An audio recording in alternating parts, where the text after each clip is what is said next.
Halo, assalamualaikum anak ibu semua. Bagaimana kabarnya hari ini? Iya, sehat semua. Semua hadir kan?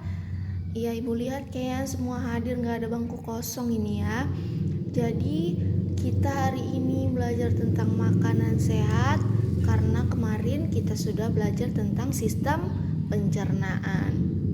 Oke, jadi sebelum belajar kita harus berdoa dulu ya, supaya belajar kita lebih fokus dan diridhoi sama Allah Subhanahu wa taala. Oke. Jadi sebelum belajar, mari kita berdoa menurut kepercayaan kita masing-masing. Berdoa dimulai. Berdoa selesai.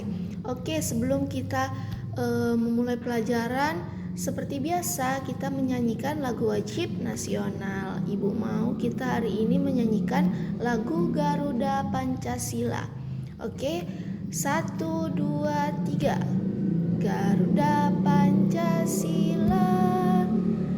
Oke, jadi kita langsung saja masuk ke materi kita, yaitu makanan sehat. Ada yang tahu nggak makanan sehat itu apa aja?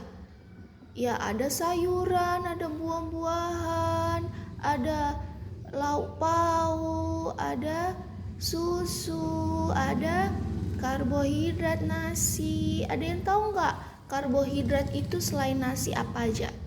Iya, ada roti, ada jagung, ada ubi, ada apa lagi? Ada nasi pulut, bukan hanya nasi putih aja, ada nasi pulut juga, ada sagu.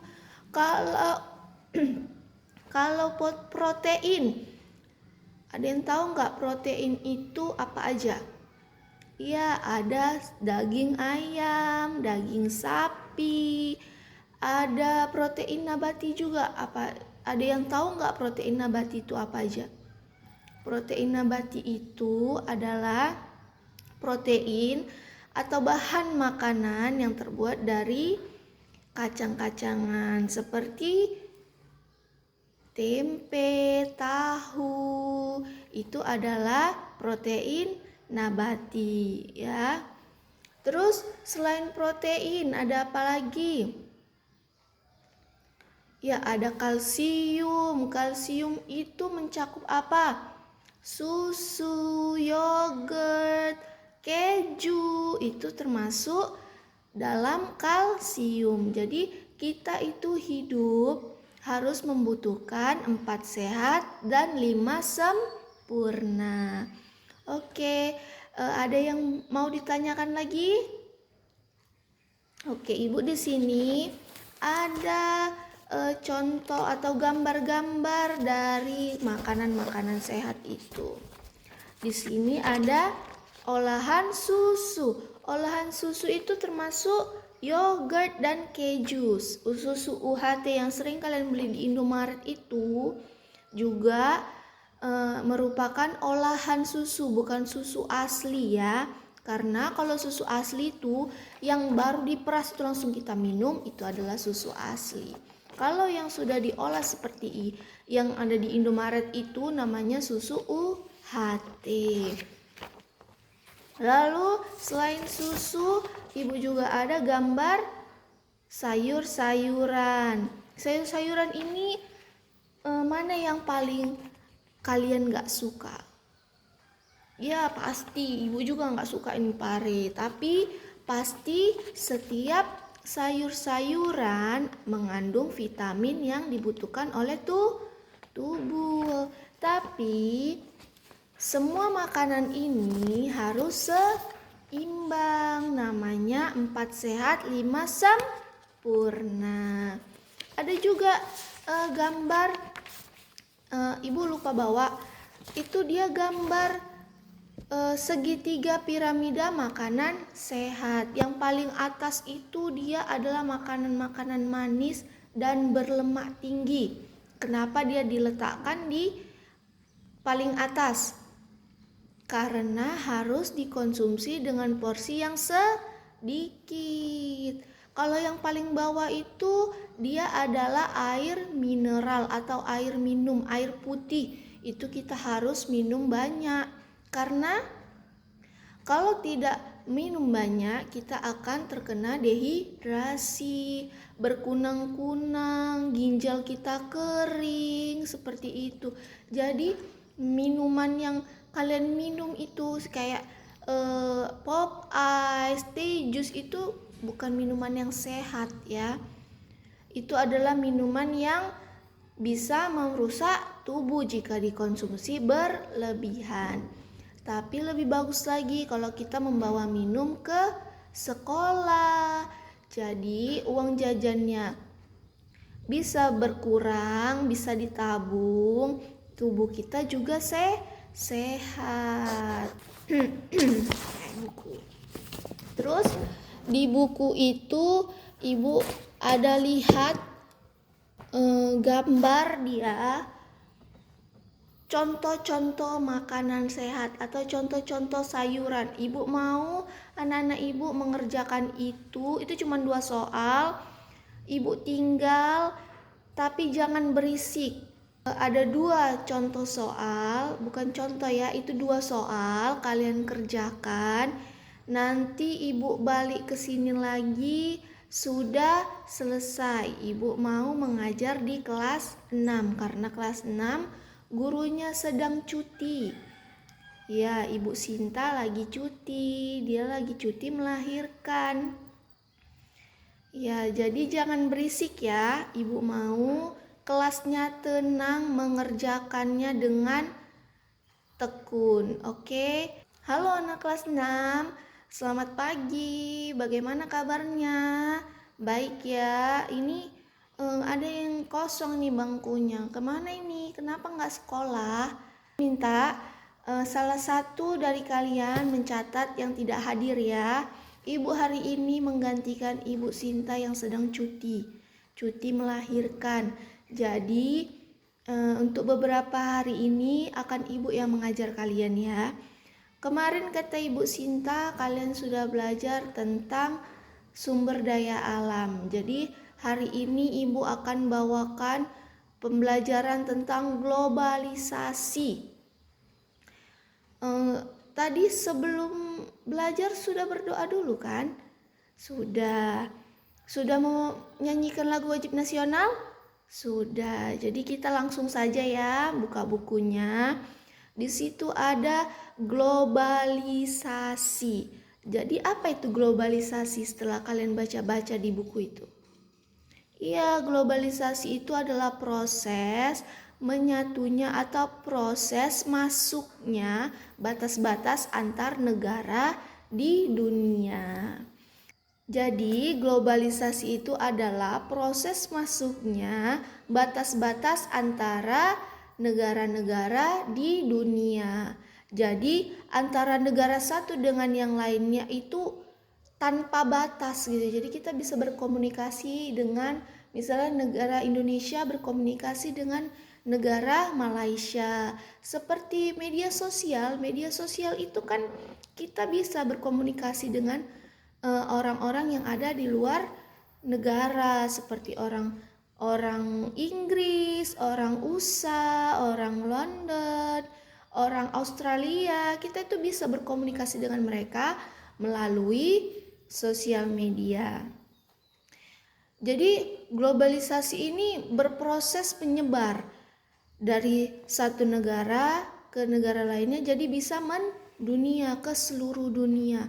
Kita itu bisa menjelajahi seluruh dunia melalui peta Google Maps. Kita bisa lihat-lihat itu. Kita mau lihat ke Malaysia, mau lihat Kuala Lumpur, kota Kuala Lumpur itu bagaimana. Kita tahu jalan-jalannya itu karena melalui Google Maps. Terus kita mau ke Thailand, mau lihat-lihat makanan yang ada di Thailand, kita lihat aja tuh di internet, di Google. Istilahnya di Google kita cari makanan-makanan Thailand. Kita bisa tuh menjelajahi apapun yang ada di negara tetangga, negara seberang, seperti itu ya. Lalu selain itu kita juga punya namanya kerjasama ASEAN antara negara satu dengan yang lainnya. Selain itu, kita juga punya dampak positif dan dampak negatifnya. Sudah pasti kalau sudah ada dampak positif, pasti ada dampak negatifnya. Dampak positifnya apa? Dampak positifnya seperti baju adat kita, makanan khas dari daerah-daerah kita itu akan dikenal oleh negara tetangga. Bukan hanya cuma di Indonesia dikenal, tapi di negara lain juga pasti akan dikenal. Terus baju-baju adat kita juga akan dikenal oleh negara-negara lainnya. Ada yang tahu nggak bagaimana bentuk kerjasama negara kita, negara Indonesia ini dengan negara yang lainnya?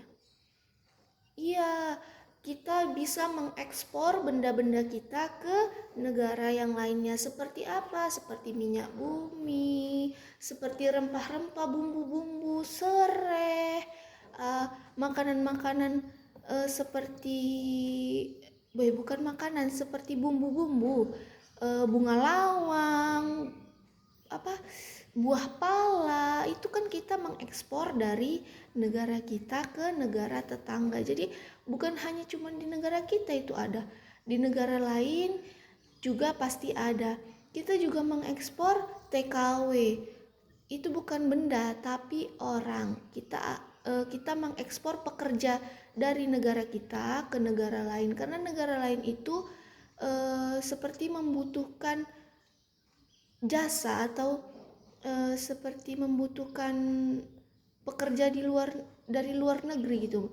Mereka kekurangan pekerja, kekurangan minat. Karena mungkin negara-negara tetangga yang membutuhkan itu tidak. Bentuk kerjasama negara kita dengan negara lain itu seperti mengekspor bahan-bahan makanan, mengekspor bumbu-bumbu, mengekspor minyak bumi, atau bahkan mengekspor baju-baju adat kita. Apa yang kita buat seperti batik itu kan dari kita, itu kan asal dari negara kita gitu. Jadi baju-baju batik, sarung itu akan diekspor ke luar negeri. Jadi di luar negeri itu akan diperjualbelikan, ditanya dari mana, negara apa, kan jadi negara kita lebih dikenal gitu karena barang-barang kita diekspor ke luar negeri. Kalau bahan makanan itu diekspor ke supermarket di luar negeri. Jadi orang-orang kita yang menikah dengan orang luar negeri, orang-orang kita yang bekerja di luar negeri, kalau kangen sama makanan khas Indonesia, mereka bisa menjangkaunya di supermarket Asia atau supermarket luar negeri yang memiliki bahan makanan seperti bumbu-bumbu yang ada di Indonesia. Jadi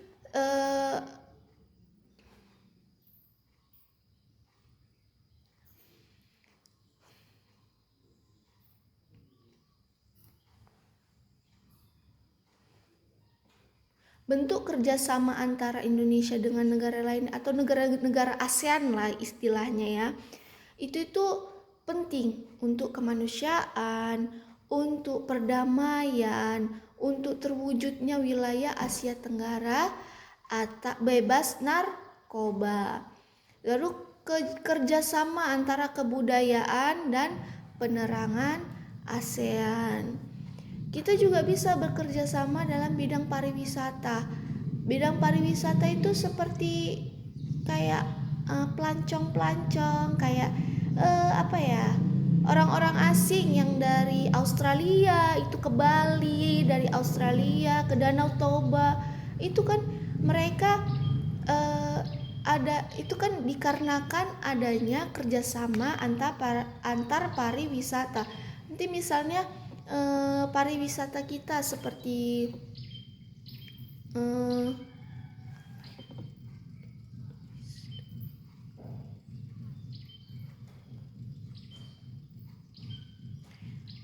nanti kan kita kerjasama dengan orang pariwisata seperti orang-orang yang membawa turis untuk ke Danau Toba, untuk ke seperti tour guide. Itu tour guide itu bahasa Indonesianya apa ya? Seperti kita itu pemandu tempat wisata. Itu juga merupakan kerjasama antara pariwisata ASEAN, seperti orang-orang Thailand, orang-orang Korea itu datang ke Indonesia. Mereka pengen lihat tuh tempat-tempat wisata yang ada di Indonesia, seperti di Danau Toba, di Bali, di Lombok, di Papua. Itu pasti ada orang yang membawa mereka dari bandara menuju tempat yang akan mereka tuju. Nanti akan mereka pandu, akan mereka kenalkan wisata-wisata kita yang ada di Indonesia ini, gitu ya. Terus ada yang tahu nggak produk-produk apa yang dari luar negeri itu jadi booming di Indonesia? Ya, smartphone seperti Samsung, HP Samsung, terus alat elektronik Panasonic, terus ada juga brand fashion Dior, Chanel, terus ada apa lagi? YSL, ada Supreme, ya Nike. Itu merupakan barang-barang luar negeri, bukan produk lokal. Kalau produk lokal itu tas, ada James Honey, itu namanya produk lokal, atau Bostein itu produk lokal juga.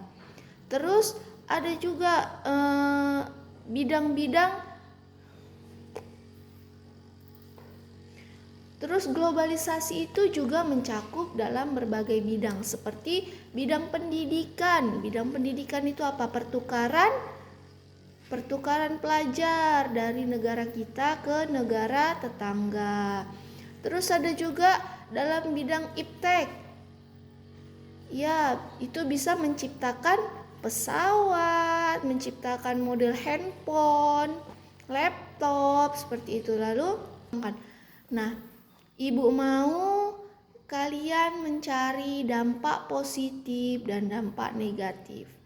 Ya, Ibu mau berkelompok 5 orang, satu kelompok ini ada 15 orang, jadi kita ada tiga kelompok. Nanti Ibu mau setiap kelompoknya itu maju ke depan untuk membacakannya ke depan ya.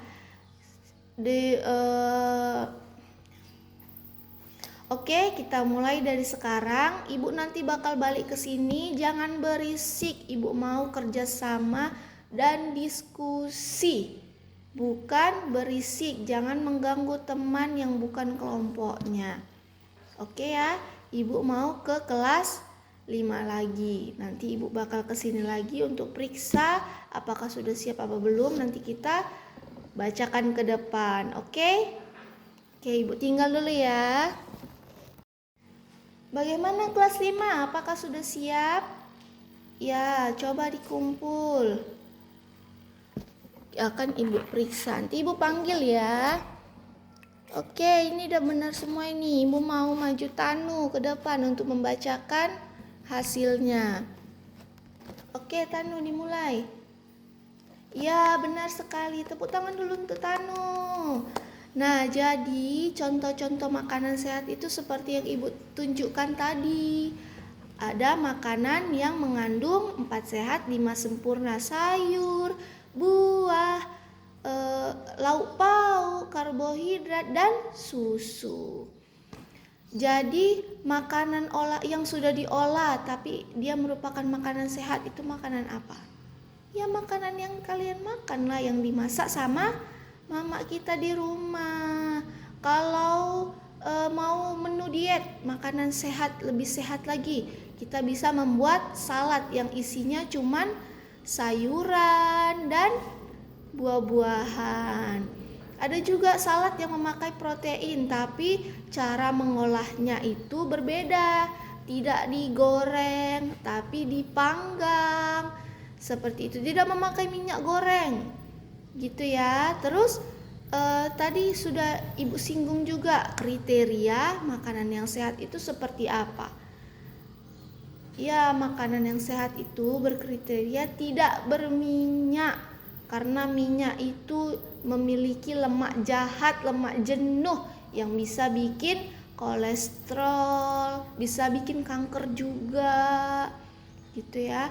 Terus apalagi makanan yang sehat kriterianya? Masih berwarna hijau, berwarna merah, seperti itu. Tidak bau, yang baru dimasak. Kalau makanan yang tidak sehat itu makanan apa sih? Iya, makanan seperti gorengan, bakso, seblak. Itulah yang suka-suka kalian makan itu. Kalau minuman yang tidak sehat, minuman teh, jus, pop ice, minuman boba, kopi, itu juga tidak sehat kopi ya. Sebenarnya tidak masalah kita mengkonsumsi makanan yang tidak sehat, tapi dalam jumlah porsi yang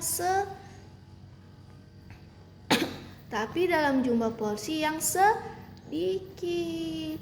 Misalnya 1 bulan sekali makan Indomie, 1 bulan sekali makan seblak. Jangan pula tiap hari, nanti hari ini makan bakso, besok udah makan miso, besoknya lagi makan seblak. Lah, nggak sehat. Jadi penumpukan lemak, penumpukan penyakit, penumpukan kolesterol, seperti itu ya. Nanti tuanya kita akan sakit-sakitan. Oke ya. Jadi ibu harap semuanya sudah paham ya. Jadi kesimpulan hari ini, makanan sehat itu adalah makanan yang kita olah di rumah. Kita tahu apa aja bahan-bahannya, kita tahu apa aja yang kita masukkan. Pasti sehat. Apalagi kalau kita ke sekolah itu bawa bontot, apa yang mama kita masak kita bawa ke sekolah, mama kita senang kali tuh. Pasti. Karena makanan sehat itu adalah makanan yang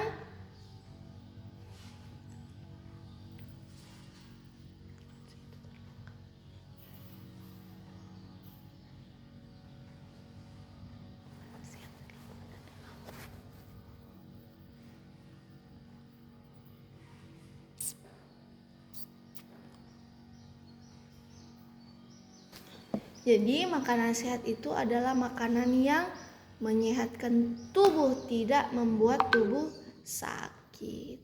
Oke ya, sampai sini paham?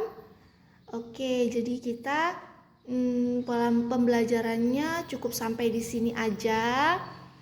Ibu mau kita bernyanyi dulu, menyanyikan lagu wajib nasional. Sebelum pulang, mari kita menyanyikan lagu wajib nasional. Halo, halo Bandung. Oke ya, 1, 2, 3. Halo, halo Bandung. Oke, sudah. Jadi susun dulu semua bukunya, alat tulisnya, masukkan ke dalam tas. Kita berdoa. Sebelum pulang, mari kita berdoa menurut ajaran dan kepercayaan kita masing-masing. Berdoa dimulai. Berdoa selesai. Oke, yang paling diam, yang paling pulang pertama. Oke, hati-hati di jalan ya. Sudah, bagaimana kelas 6? Apakah sudah siap? Sudah, coba maju ke depan dulu. Kita bacakan dulu dampak-dampak dari apa yang telah kalian dapat, dari apa yang telah Ibu jelaskan. Ibu mau satu dulu maju ke depan. Ya, Naya. Dari kelompok apa ini? Kelompok Mawar. Oh, namanya kelompok Mawar. Oke, Naya. Coba bacakan dulu dampak-dampak positif dan dampak negatif yang telah kalian temukan setelah berdiskusi. Iya, benar sekali. Oke, Naya boleh duduk. Sekarang gantian Pia. Pia, maju ke depan dan bacakan apa aja dampak-dampak negatif dan positif yang telah kalian temukan. Iya, benar sekali. Terus maju dulu sini Wahyu. Iya, Wahyu yang membacakan ke depan. Iya benar, semuanya yang telah kalian bacakan itu benar.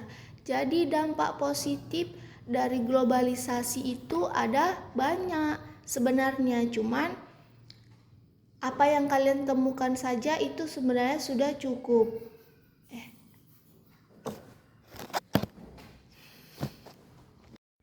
Iya, jadi dampak globalisasi itu ada dua, dampak positif dan dampak negatif.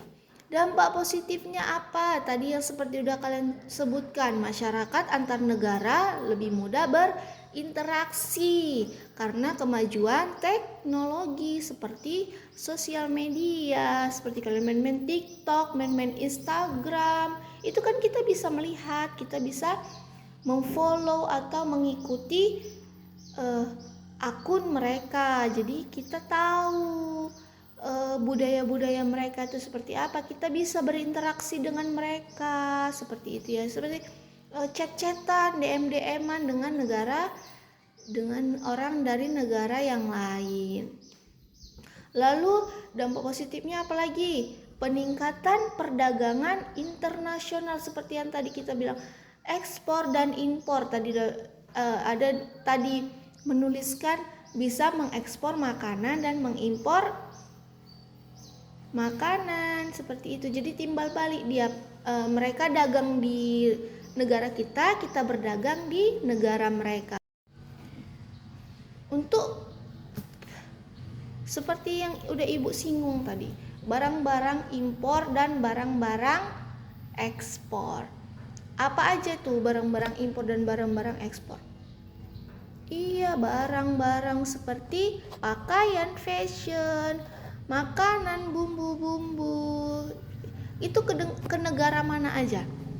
Contohnya, ya Singapura. Apa aja yang kita ekspor ke Singapura? Ya tekstil, bahan bakar, barang elektronik itu diekspor ke negara tetangga.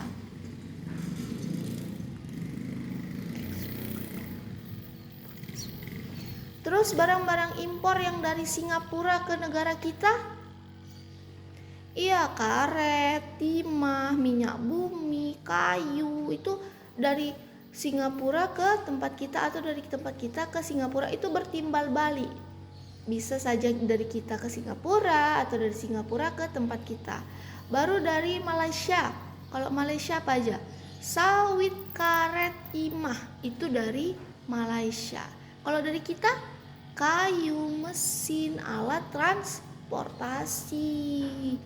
Terus ada Brunei Darussalam. Baru juga ada Thailand, kita mengekspor beras, karet, buah, terus gula. Kalau ke Thailand kita pasti bahan-bahan makanan. Itu karena Thailand juga sama seperti negara kita, memiliki kayu, memiliki timah, memiliki karet, seperti itu ya kan. Jadi apa yang ada di Thailand juga diekspor ke Indonesia, seperti minyak bumi, mesin, semen itu juga dari Thailand, seperti itu. Jadi kesimpulannya untuk hari ini, di era globalisasi ini akan didukung. Jadi kesimpulannya pada hari ini di era globalisasi didukung dengan perkembangan alat transportasi dan ilmu pengetahuan. Lalu dampak globalisasi itu bisa menguntungkan, bisa juga merugikan. Tergantung bagaimana kita menyikapinya. Seperti itu. Bagaimana kita menggunakan alat transportasi itu, bagaimana kita menggunakan sosial media, bagaimana kita menggunakan alat elektronik itu tergantung kita bagaimana. Kalau kita menggunakannya dengan baik, maka hasilnya juga akan baik. Kalau kita menggunakan asal-asalan, sok tahu, misalnya seperti naik kereta, kebut-kebutan, itu kan asal-asalan dia. Jatuh, terus jadi kakinya diamputasi, buntung, jadi kaki diamputasi seperti itu. Itu kan merugikan kita, jadinya dampak negatif seperti ibu bilang tadi. Berpacaran tapi masih sekolah, itu sebenarnya terserah kalian ya, tapi ibu menyarankan jangan dulu ya. Sikapi dengan baik.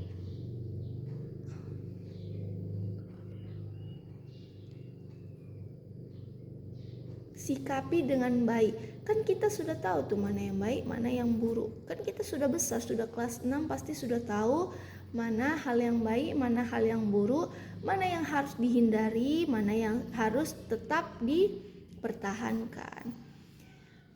Jadi sampai di sini ada yang mau ditanyakan?